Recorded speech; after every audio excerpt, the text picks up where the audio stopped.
went ahead and took both of those enemies out, and it's time to show off the skill line yet again, because Chaos is now ready to show off his master skill. Thanks to this learning of Angelic Wave 2, medium break attack on everybody, I guess that could have some uses. We can get the ether skill Babylon Seeker. Always execute revenge against short attacks on self. That can be quite useful. Can also work against you if you're trying to go for those finish skills. We'll head down to, do I want to go spell attacker? I don't think I do. Does he have useful stuff here? He does. So I'm going to go for the useful stuff down here instead. Because, once again, just the spells, not necessarily my thing. I should probably bring Jin in at some point to the main fighting party. He is far behind. But we made it to the Archon Cathedral. Is this it? I don't see any other cathedral around here, do you? Yes. Thankfully, Ziggy knows. It looks like a religious facility of some kind. Do you guys not have cathedrals? It's a cathedral built by Ormus to worship the Zohar. Didn't we fight a cathedral? Pilgrimage meetings with the Federation and other such activities took place here. That sounds very important. Yes, but that's only the official story. Oh, Ziggy knows some dirt. In reality, the research of the Zohar took place underneath. Oh. No wonder this place looks shady. All right, let's go inside. Shady? Looks gorgeous. What are you talking about? Looks like a standard Gothic-style cathedral to me, except, you know, like futurized. But what do I know? And we get another database update. Yeah, we can wait until that save point over there. We have a little bit of work to do around the outside first, though. I thought there was something over on the left side. Maybe it is past this guy. Why not? There's a shop right there. Make more money off of him than I do anything else. Just, yeah, destroy it and then head in. Yeah, I think I am getting a little ahead of myself because I can see it over there, but they're not letting me get to it. If I destroy this, though...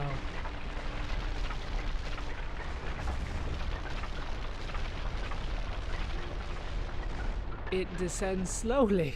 I'm not sure what physics were used there, but somewhere we get a nano repair DX out of it. I don't think we get anything out of this one, but we might as well watch that again.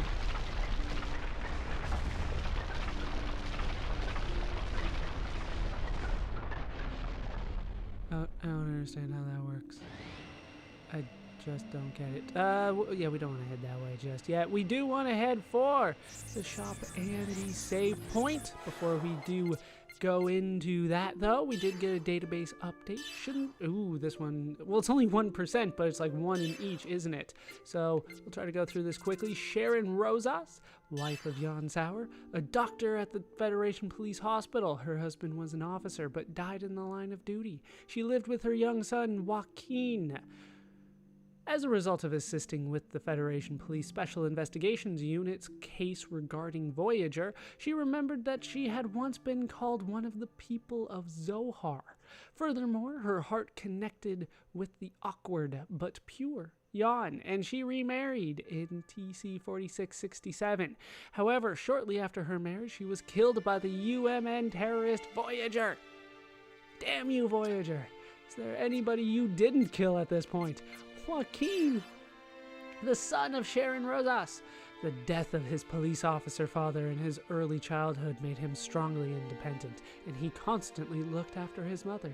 Sharon met Jan through her work. Seeing the image of his late father in Jan, Joaquin considered Jan to be his true father after Sharon and Jan were married. He was killed by Voyager in TC 4667. Oh, if you want heartbreaking details about that one, you will have to read Xenosaga Pied Piper, which I did link a while ago. I might link it again, just in case you did miss that previous one. Now we have Brainjack. Those well versed in the UMN and virtual space can follow the access logs of someone who has dived into virtual space and tap into his or her brain. Brainjacking is usually only done by malicious humans, and their victims generally die from the destruction of their emotional and mental circuits. Even if they do manage to survive, their brain's emotions and psyche will bear deep and lasting scars, making it impossible for them to return to life as usual. When brainjacking is necessary during a criminal investigation in virtual space, it can be performed with permission from Federation police higher-ups. However, the Galaxy Federation considers such actions to be highly confidential. Not only does the average citizen not know about them, but most departments within the Federation police are left in the dark as well. Yeah. Don't let them take over your brain. Just a thought. Luckily, I have Norton Brain Antivirus, so hopefully that'll protect me. Next up, we do have the nursing plant incident. Mass murder incident at the government VIP nursing plant in Draper on planet Praxis in TC 4667. Based on conditions at the crime scene, it was assumed to be the work of Voyager. Damn you, Voyager. While it is unknown why Voyager massacred so many infants, post-crime reports stated that large quantities of specific information was reported lost from the brains of the deceased children. That does not sound good at all. Voyager is a madman. Ambassador lockup incident. The incident in TC 4667 in which the Galaxy Federation Goodwill ambassadors were killed by Voyager within a virtual space constructed within the UMN. The selection of the Goodwill ambassadors, as well as the preparation of the venue for the Amnesty Summit, had been performed by Donald Marquand, special representative to the planet Praxis Archon Zone. The Amnesty Summit was intended to diminish the consciously maintained distance between the immigrant fleet and the Galaxy Federation before the pilgrimage meeting, where a divide-and-rule system for Abraxas would be decided upon. However, the incident became the grounds for a further worsening of their relationship. Furthermore, according to records, all of the children who had been selected as Goodwill ambassadors had been born on Abraxas. By the sounds of it, they probably got killed by Voyager. Do you guys hate Voyager yet? Now we do have the Archon Cathedral here, a cathedral built by the immigrant fleet during the old Abraxas era to worship the Zohar. Ziggy is closely connected to this place. It was here he was targeted by Voyager in a terrorist attack, and his wife and child were killed. It is also the place where Ziggy took his own life. Well, nice little homecoming for Ziggy then. Then we do have Euphrates, a word quoted by Voyager. During the attack on the pilgrimage meeting in TC 4667, Voyager quoted this word from chapter 16 of the Book of Revelation in the New Testament while forging a contract with Udu. In Revelation, the term is believed to refer to the Euphrates River. Of course, I can't think of anything else that Euphrates would mean.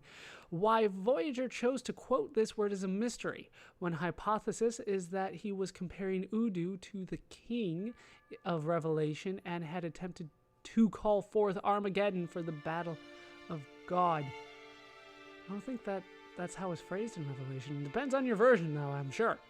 The Euphrates River is an international riverway whose source is in northeastern Turkey across Syria before joining the Tigris River in Iraq and becoming the Shatt al-Arab, which continues into the Persian Gulf. Its total length extends 2,780 kilometers. Sure, they give you the whole river itself, but really, Euphrates usually is termed in, well, comparison to the Tigris, or, them together. Like Mesopotamia means between the rivers. It's a Greek word for between the rivers, between Euphrates and the Tigris River in Iraq. Baghdad's between those two. So that's what they usually mean. Why they're saying that it needs to be specifically the Book of Revelation, I'm not entirely sure. I know it's in Genesis as well. The Garden of Eden is supposed to be somewhere around there as well. It's supposed to be at the source of 4 rivers, Euphrates and Tigris being 2 of them. Can't remember the other 2, though. Then we have organizations. VLV, an illegal anti-UMN organization. Thought there was just Scientia. An illegal anti-UMN organization that operated from a base on planet Praxis. Its name is short for Veritas Liberapit Vos, and I apologize for my Latin, which directly translates as "the truth shall set you free." The name is thought to have been intended as a jab at the human race. Oh, thanks for that then. Which had lost sight of the truth after placing excessive amounts of faith in too much technology, starting with the UMN. Along with Melissa Ortiz, the group would later become central to the formation of Scientia, an anti-UMN group spanning the entire Galaxy Federation. So, Scientia was also born on Abraxas, is what they're implying here. So Scientia is pretty much the only organization out there. The 1875th Special Ops Command? The unit in the Federation Police, whose mission was to track down and arrest UMN terrorist Voyager. The Abraxas detachment was a strike force sent to neutralize Voyager. The Federation Police Organization, existing as a subgroup of the Federation Public Safety Commission, is composed of the Administrative Director's Office, Section 1, the General Safety Section, Section 2, the First Security Section, Section 3, the Traffic Control Section, Section 4, the Second Security Section, Section 5, and the Information and Communications Section, Section 6, along with other affiliated organizations and regional police forces. That's just confusing. Like, First Security Section, that's Section 3, but you just said it was first. Special Ops Command headquarters belongs to Section 6. It is said that the total number of Special Ops Commands across the galaxy numbers into the thousands. I don't want to list all those different sections. But we just have one more to go. The Blood of Abraxas. Planet Abraxas was a planetary nation formed by people who had descended from the immigrant fleet, so this term is used to refer to people who carry the blood of the immigrant fleet. Ormus patriarchs like Julius the 18th, Sergius the 14th, and Sergius the 17th have also inherited the blood of Abraxas. Yeah, seemingly it's more immigrant fleet stuff. Pilgrimage meeting! It's about time! We've heard a bit about that one, haven't we? A conference with the goal of opening the door to Lost Jerusalem with the Zohar.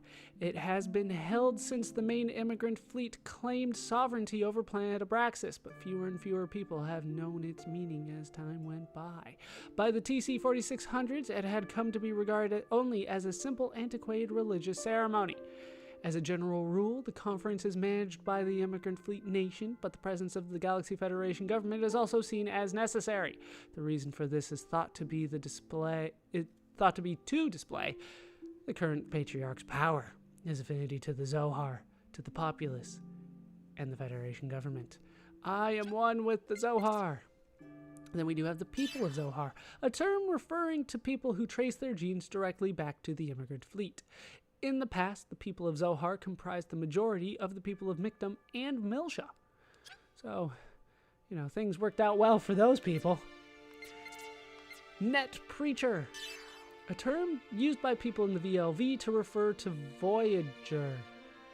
So wait, Scientia was kind of on Voyager's side? That doesn't sound good at all.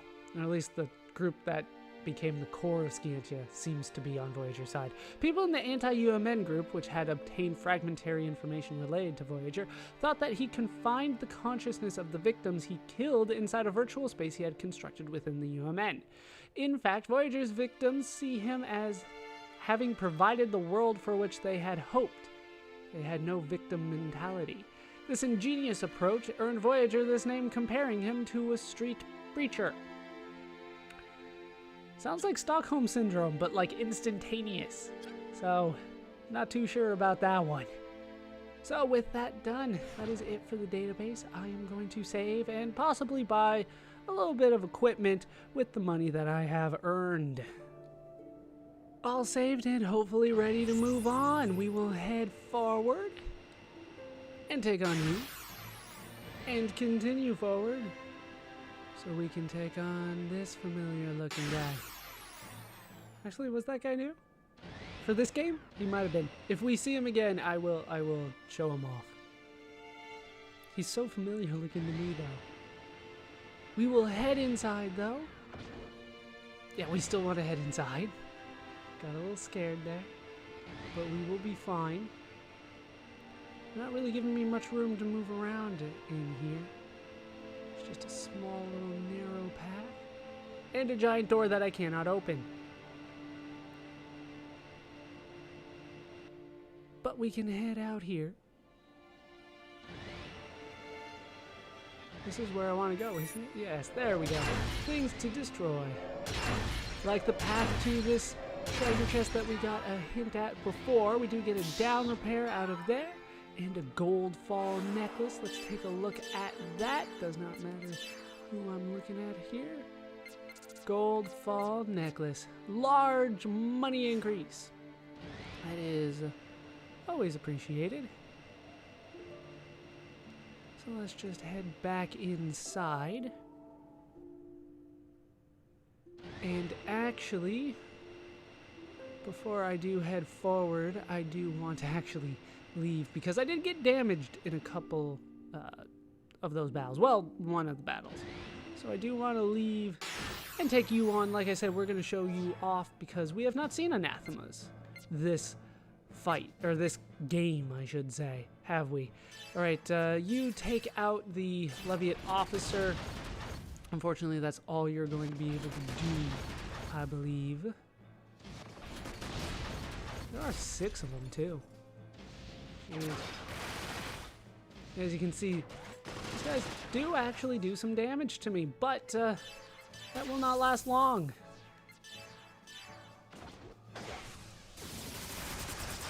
So there you kind of get to see the anathemas. I probably shouldn't be using my animas this late, but there you go. More finish strikes and all that kind of stuff. All right, so I do want to head back to the save point at this point so that I can move forward and hopefully do it without receiving any damage. Well, considering there's nothing there, that'll probably be a little bit easier. Let me drop another save, though, just in case.